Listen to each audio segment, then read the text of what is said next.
तो मैं आप लोग को यहाँ पर बताने वाला हूँ 12th हिंदी टॉप 35 क्वेश्चन जो टॉपर के लिए है। तो जो आप जितने भी बच्चे हैं, आप लोग अगर 10 प्रश्न का उत्तर दे देते हैं तो आप लोग यहाँ पर जो है टॉपर सीरीज के अंतर्गत में आप लोग आ जाएंगे। तो सही बच्चे इस क्लास को शुरू से अंत तक देखिएगा और इस क्लास को जल्दी से जल्दी लाइक भी कीजिएगा, शेयर भी कीजिएगा, साथ ही इस चैनल को सब्सक्राइब भी कर लीजिएगा। ठीक है, तो चलिए शुरुआत करते हैं। पहला नंबर सवाल आपसे यहाँ पर पूछा गया है कि 100 अजान एक सुजान नामक उपन्यास के उपन्यासकार कौन है। ठीक है, तो जयप्रकाश नारायण हो जाएंगे, जगदीश चंद्र माथुर, बालकृष्ण भट्ट या फिर मोहन राकेश। आप लोग पहले नंबर सवाल का जवाब एकदम लाइव चैट में बता दीजिए फटाफट से। इस प्रश्न का उत्तर हो जाएगा बालकृष्ण भट्ट, जो कि ऑप्शन नंबर सी वाला जवाब बिल्कुल सही हो जाएंगे। और उसके बाद अगला वाला सवाल को आप लोग यहाँ पर देखेंगे। 2 नंबर में सवाल है कि हिंदी के एडिशन निम्नलिखित में से कौन कहे जाते हैं। बालकृष्ण भट्ट कहे जाते हैं, चंद्रधर शर्मा गुलेरी, जयप्रकाश नारायण या फिर दिनकर जी। 2 नंबर सवाल का जवाब क्या हो जाएगा? तो इस प्रश्न का जो उत्तर हो जाएंगे बाबू, राइट आंसर ये हो जाएंगे Balkrishna Bhatt. Option number A को आप लोग यहाँ पर सही उत्तर कीजिएगा। उसके बाद अगला वाला सवाल आपके स्क्रीन पर यहाँ पर 3 नंबर में है। कहता है सवाल की बालकृष्ण भट्ट की रचना निम्न में से कौन है?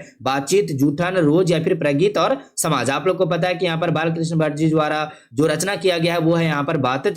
आप लोग यहाँ पर जो है बढ़िया से याद रखिएगा, ऑप्शन नंबर ए वाला जवाब बिल्कुल सही उत्तर हो जाएंगे। और उसके बाद अगला सवाल आप लोग यहाँ पर देखिए, 4 नंबर में सवाल है, इसको थोड़ा जूम कर लेते हैं। देखिए सवाल कहता है कि बातचीत के जरिए भाप बनकर क्या बाहर निकल पड़ता है? तो ईर्ष्या निकल पड़ता है, ठीक है, द्वेष निकल पड़ता है, मवाद या फिर धुआं या फिर कलेश। आप लोग यहाँ पर 4 नंबर सवाल का जवाब लगाएंगे। इस प्रश्न का उत्तर हो जाएगा मवाद या धुआं। ऑप्शन नंबर सी को आप लोग यहाँ पर करेक्ट आंसर करेंगे। ठीक है, अब अगला वाला सवाल आपके यहाँ पर जो है 5 नंबर में कहता है कि बालकृष्ण भट्ट की माता जी का क्या नाम है। तो आप लोग को ऑप्शन दिखाते हैं। ऑप्शन देखिए आप लोग यहाँ पर सुशीला देवी यहाँ पर हो जाएंगे, रजनी देवी, पार्वती देवी या फिर सविता देवी। आप लोग यहाँ पर जो है 5 नंबर सवाल का जवाब लगाएंगे कि सही उत्तर जो होगा, करेक्ट वाला आंसर ये क्या हो जाएंगे। तो सही उत्तर हो जाएंगे पार्वती देवी, जो कि ऑप्शन नंबर आपके यहाँ पर सी वाले सही उत्तर हो जाएंगे। उसके बाद अगला वाला सवाल आपके स्क्रीन पर यहाँ पर 6 नंबर में है। पूछा गया सवाल आपसे कि देखते नहीं यह रेशम की खड़ा हुआ सालू, यह पंक्ति किस शीर्षक कविता की है, इसके बारे में आपको यहाँ पर बताना है। तो सही उत्तर क्या हो जाएगा? जूठन, तिरिच, उसने कहा था या फिर रोज। बताइए 6 नंबर सवाल का जवाब क्या बोलेंगे? तो इस प्रश्न का उत्तर हो जाएगा बाबू, राइट आंसर आपके उसने कहा था, जो कि ऑप्शन नंबर सी वाले जवाब बिल्कुल एकदम करेक्ट हो जाएंगे। उसके बाद अगला वाला सवाल आपके स्क्रीन पर यहाँ पर जो है 7 नंबर में कि सूबेदार बोला लहना तुम सूबेदारनी तुमको जानती है मिला। ठीक है, तो आप लोग को यहाँ पर जो है बताना है कि ये कथन जो है कौन से शीर्षक पाठ का है। आप लोग को यहाँ पर पहला ऑप्शन दिया गया है तिरिच, दूसरा है जूठन, तीसरा है रोज और लास्ट ऑप्शन है उसने कहा था। तो आप लोग 7 नंबर सवाल का जवाब क्या लगाएंगे? तो सही उत्तर हो जाएगा उसने कहा था, जो कि ऑप्शन नंबर डी वाला जवाब बिल्कुल सही हो जाएंगे। उसके बाद अगला वाला सवाल आप लोग यहाँ पर देखिए 8 नंबर में है। सवाल कहता है कि उसने कहा था कहानी में किस युद्ध का उल्लेख किया गया है? प्रथम विश्व युद्ध, द्वितीय विश्व युद्ध सॉरी, कारगिल युद्ध या फिर जो है हल्दी घाटी युद्ध। आप लोग 8 नंबर सवाल का जवाब लगाएंगे जल्दी से। तो इस प्रश्न का उत्तर हो जाएगा बाबू, राइट आंसर आप लोग देखिए प्रथम विश्व युद्ध हो जाएगा। ऑप्शन नंबर ए को आप लोग राइट आंसर करेंगे।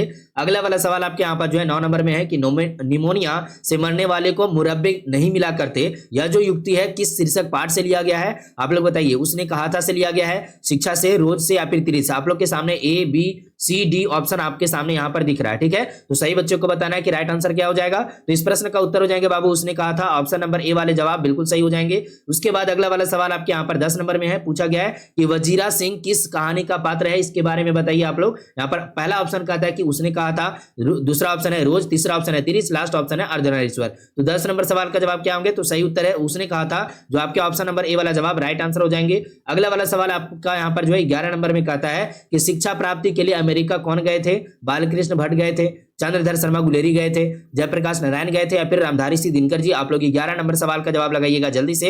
इस प्यारे से सवाल का जवाब क्या हो जाएंगे आपके? ठीक है, तो इस प्रश्न का उत्तर हो जाएगा बाबू जयप्रकाश नारायण, जो कि ऑप्शन नंबर सी वाले जवाब बिल्कुल सही हो जाएंगे। उसके बाद अगला वाला सवाल आपके यहाँ पर आ चुके हैं 12 नंबर में। पूछा गया सवाल कि बिहार में हिंदी की वर्तमान स्थिति विषय पर लेख के लिए जो है किसने सर्वोच्च पुरस्कार प्राप्त किया है? तो बालकृष्ण भट्ट जी हैं, ओम प्रकाश वाल्मीकि जी हैं, रामधारी सिंह दिनकर जी हैं या फिर जो है जयप्रकाश नारायण जी हैं। आप लोग को यहाँ पर बताना है कि 12 नंबर सवाल का जवाब क्या होगा। तो इस प्रश्न का उत्तर हो जाएंगे जयप्रकाश नारायण, जो कि ऑप्शन नंबर डी वाले जवाब बिल्कुल सही हो जाएंगे। और उसके बाद अगला वाला सवाल आप लोग यहाँ पर देखिए 13 नंबर में है। कहता है कि व्यक्ति से नहीं हमें तो नीतियों से झगड़ा है, व्यक्ति से नहीं हमें नीतियों से झगड़ा है, सिद्धांतों से झगड़ा है, कार्यों से झगड़ा है। या ये जो संभाषण दिया गया है ये कौन से जो है समाजवादी लेखक है, इसके बारे में आपको बताना है। तो जयप्रकाश नारायण है, नामवर सिंह है, भगत सिंह है, या फिर जो है जय कृष्ण मूर्ति जी। आप लोग यहाँ पर 13 नंबर सवाल का जवाब लगाइएगा। और यहाँ पर आप देख पा रहे हैं कि 2023 में ये क्वेश्चन आया हुआ है आपके जो है बोर्ड एग्जाम में। तो आप लोग को यहाँ पर ध्यान में रखना है कि 2025 के बोर्ड एग्जाम के लिए एकदम बहुत ही ज्यादा इंपॉर्टेंट है। तो आप लोग यहाँ पर 13 नंबर सवाल का जवाब लगाएंगे, जवाब होगा जयप्रकाश नारायण।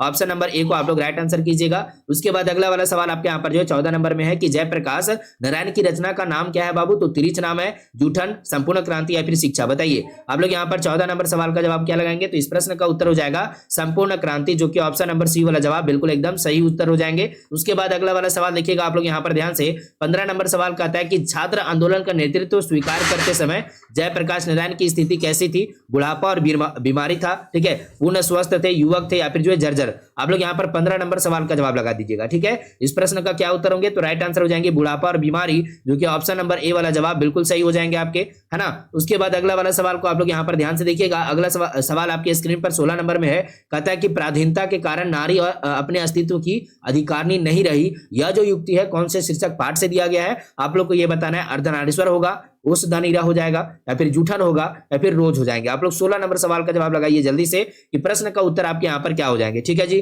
तो देखिएगा इस प्रश्न का उत्तर हो जाएंगे अर्धनारीश्वर, जो कि ऑप्शन नंबर ए वाले जवाब बिल्कुल सही हो जाएंगे, राइट आंसर हो जाएंगे यहाँ पे। उसके बाद अगला वाला सवाल को आप लोग यहाँ पर ध्यान से देखिएगा। सवाल है कि आनंद, मैं जो धर्म चलाया था वह 5 सहस्त्र वर्ष तक चलने वाला था, किंतु अब वह केवल 500 वर्ष चलेगा, क्योंकि नारियों को मैंने भिक्षुणी होने का अधिकार दे दिया। यह जो युक्ति है कौन से शीर्षक पाठ से लिया गया है? 2024 में ये क्वेश्चन आ चुके हैं आपके, पिछले जो है बोर्ड एग्जाम हुए थे उसमें ये क्वेश्चन आया हुआ था। तो आप लोग यहाँ पर ध्यान दीजिएगा, सारे बच्चे मिलकर के जल्दी से उत्तर बताइएगा। अर्धनारीश्वर होगा, उसने कहा था संपूर्ण क्रांति या फिर जो है शिक्षा। आप लोग यहाँ पर 17 का जवाब लगा दीजिएगा बाबू। राइट आंसर क्या होंगे आपके? तो सही उत्तर हो जाएंगे आपके यहाँ पर जो है अर्धनारीश्वर, ऑप्शन नंबर ए वाले सही जवाब, ठीक है। अगला सवाल है 18 नंबर में, पूछा गया आपसे कि भागलपुर विश्वविद्यालय में उप कुलपति पद पर निम्नलिखित में कौन जो है रहे हैं?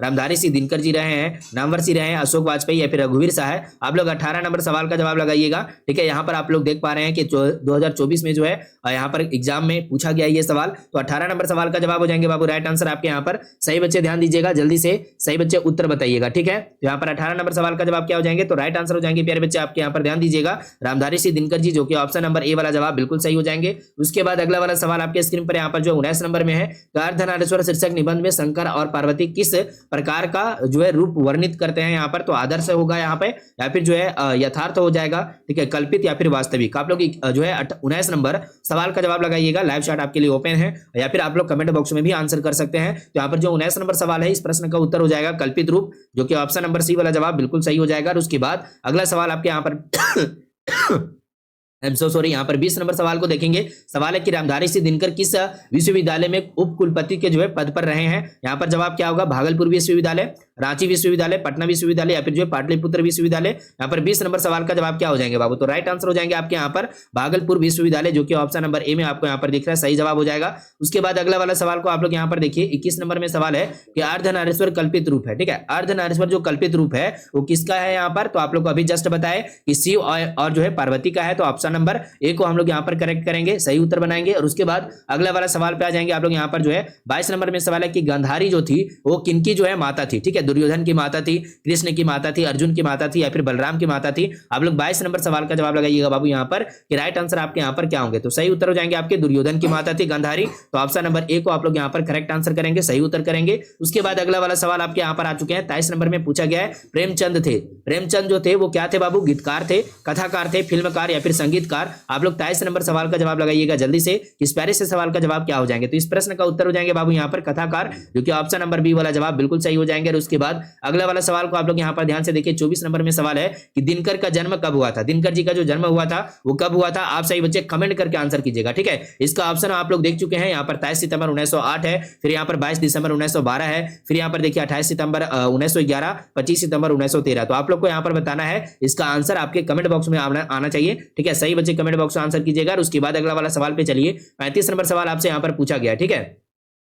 चलिए 35 नंबर सवाल नहीं है, ये 25 नंबर सवाल है आपका। तो दिनकर किस युग की कवि है, इसके बारे में बताइए। भारतेंदु युग, छायावादी युग या फिर जो है छायावादोत्तर युग, नव काव्य आंदोलन युग, ठीक है। तो आप लोग यहाँ पर जो है 25 नंबर सवाल का जवाब लगाएंगे जल्दी से। इस प्रश्न का उत्तर क्या होगा? तो राइट आंसर छायावादोत्तर युग हो जाएंगे। ऑप्शन नंबर सी को आप लोग यहाँ पर राइट आंसर कीजिएगा। और उसके बाद अगला वाला सवाल जो है 26 नंबर में आ चुका है, जिसमें आपसे पूछा जा रहा है कि जयप्रकाश नारायण को समाज सेवा के लिए जो है कौन से पुरस्कार से नवाजा गया था, कौन से पुरस्कार से जो है उनको सम्मानित किया गया था, अर्जुन पुरस्कार, नोबेल पुरस्कार, मैग्सेस जो है सम्मान या फिर गांधी सम्मान। आप लोग बताइए 26 नंबर सवाल का जवाब क्या लगाएंगे, तो इस प्रश्न का उत्तर हो जाएगा मैग्सेस सम्मान, जो कि ऑप्शन नंबर सी वाला जवाब बिल्कुल राइट हो जाएगा, सही उत्तर हो जाएंगे आपके। उसके बाद अगला वाला सवाल को आप लोग यहाँ पर ध्यान से देखिएगा, 27 नंबर सवाल कहता है कि जयप्रकाश नारायण मद्रास में अपने किस मित्र के साथ रुके थे, इसके बारे में आपको यहाँ पर बताना है। गंगा बाबू के साथ रुके थे, दिनकर जी, ईश्वर अय्यर या फिर जो है भगवान अय्यर। आप लोग यहाँ पर 27 नंबर सवाल का जवाब लगाएंगे, तो इस प्रश्न का उत्तर हो जाएगा ईश्वर अय्यर। ठीक है, तो ईश्वर अय्यर के साथ जो है रुके थे कौन, मद्रास में रुके थे बाबू जयप्रकाश नारायण। और मद्रास का नाम अभी आप लोग जो है क्या सुनते हैं, सही बच्चे एक बार कमेंट करके बताइए कि मद्रास का नाम बदल करके अभी के समय में क्या रखा गया है। ठीक है, सही बच्चे कमेंट कीजिएगा। अगला वाला सवाल को देखिए, 28 नंबर में सवाल है कि जयप्रकाश नारायण के अनुसार देश का भविष्य किसके हाथों में है, नेताओं के हाथ में है, नई पीढ़ियों के हाथ में, पुरानी पीढ़ी या फिर जो है पूंजीपतियों के हाथ में है, यानी जो है बिजनेसमैन के हाथ में है। तो आप लोग बताइए 28 नंबर सवाल का जवाब क्या हो जाएगा, तो राइट आंसर हो जाएंगे बाबू यहाँ पर जो है नई पीढ़ियों यानी जो है नए जनरेशन के हाथ में हमारा जो है देश है। ठीक है, देश का भविष्य है ना, तो ये जो है जयप्रकाश नारायण जी का कहना है और ये बिल्कुल भी सत्य है। ठीक है, क्या है जी, तो बिल्कुल सत्य है। तो आप लोग यहाँ पर जो है ऑप्शन नंबर बी को राइट आंसर करेंगे। अगला वाला सवाल को देखिएगा, यहाँ पर 29 नंबर में सवाल कहता है आपसे कि दिनकर जी को किसके घर पर दिल का दौरा पड़ा था। यहाँ पर रामनाथ जी गोयनका के घर पे, गंगा बाबू के घर पे, जयप्रकाश नारायण के घर पे, या फिर जो यहाँ पर देखिए सही बच्चे ध्यान से, यहाँ पर जो है ऑप्शन है ईश्वर अय्यर। तो आप लोग बताइए यहाँ पर 29 का जवाब क्या लगाएंगे बाबू, तो राइट आंसर हो जाएंगे आपके। यहाँ पर ध्यान दीजिएगा, सही उत्तर रामनाथ जी गोयनका के घर पर जो है इनका जो है दिल का दौरा पड़ा था,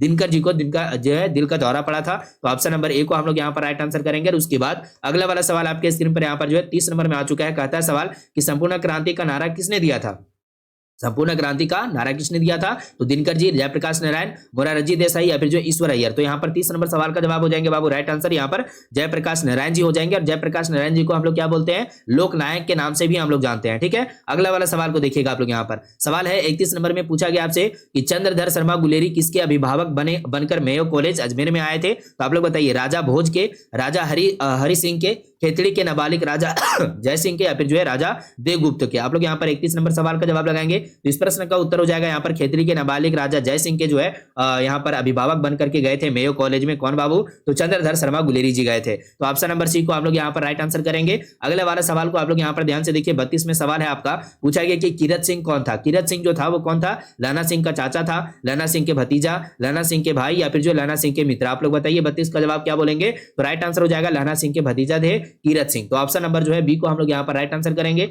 उसके बाद अगला वाला सवाल को आप लोग देखिए, यहाँ पर 33 में सवाल है, कहता है कि बचपन में लहना सिंह लड़की से बार बार कौन सा प्रश्न करता था, ये सवाल आपसे यहाँ पर पूछा गया है। तो आप सारे बच्चे मिलकर के उत्तर बताइए। यहाँ पर पहला ऑप्शन कहता है कि तेरा नाम क्या है, ठीक है, दूसरा ऑप्शन है आपका तू कहाँ रहती है, तीसरा ऑप्शन है तेरी कुड़माई हो गई, लास्ट ऑप्शन है तेरी शादी हो गई। तो आप लोग बताइए 33 का जवाब क्या हो जाएंगे, तो बाबू राइट आंसर हो जाएंगे तेरी कुड़माई हो गई, ये सवाल उनका था। तो ऑप्शन नंबर सी को राइट आंसर करेंगे। और उसके बाद अगला वाला सवाल आप लोग यहाँ पर देखिए 34 में है कि लप्टन साहब सूबेदार को कितने आदमी खंदक में छोड़कर जाने को कहता है, तो 15 आदमी, 5 आदमी, 10 आदमी। आप लोग बताइए 34 का जवाब क्या लगाएंगे बाबू, तो राइट आंसर हो जाएगा 5 आदमी। सर जी बहुत बढ़िया बात है, ऑप्शन नंबर सी को हम लोग यहाँ पर करेक्ट करेंगे। और उसके बाद अगला वाला सवाल देखिए, यहाँ पर जो है 35 नंबर में आ चुका है, इसको थोड़ा जूम करते हैं। सवाल कहता है कि अमृतसर में लहना सिंह के कौन थे, अमृतसर में जो है लहना सिंह के कौन थे, भाई थे, मित्र थे, मामा थे, या फिर जो चाचा थे। आप लोग 35 का जवाब लगा दीजिएगा बाबू, तो राइट आंसर हो जाएंगे मामा जी थे। तो ऑप्शन नंबर सी को आप लोग यहाँ पर सही उत्तर करेंगे, राइट आंसर कीजिएगा। ठीक है।